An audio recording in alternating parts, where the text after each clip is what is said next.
কই মাছ ভাজতেছি। আজকে একটু আমি অন্য কিছু করতে চাইছিলাম, তারপর আমি ছোট ছোট করে মাছগুলো কেটে ফেলছি।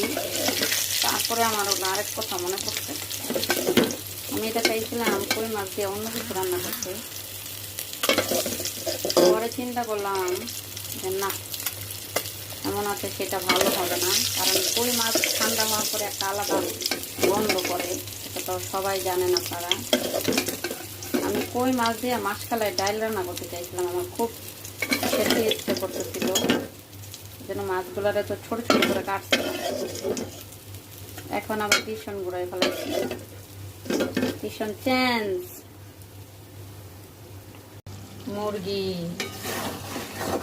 মুরগি মুরগি অলরেডি কষানো হয়ে গেছে, আর একটু কষানো হলেই হবে।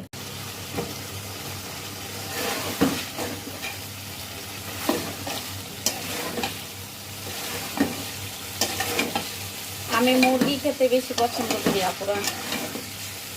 আমি ধরো মাসে 8টা মুরগি খাই। ভালো করে, খুব ভালো করে কষাইতেছি যাতে গন্ধ না করে।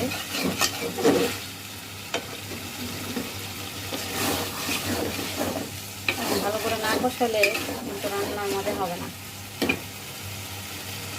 গরম দিছি, সেই গরম পানিটা দিয়ে দিব। অলরেডি মুরগির তেল ছেড়ে দিয়েছে, আর পেঁয়াজগুলো একদম একদম মিহি, কি বলে এটাকে, পেঁয়াজ নাই, পেঁয়াজ দেখাই যাচ্ছে না, পেঁয়াজ একদম আদা রসুনের মতো গ্রেভি হয়ে গেছে।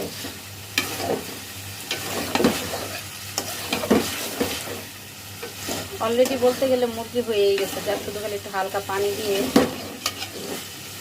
একটু বলক আসলেই নামাই ফেলাবো।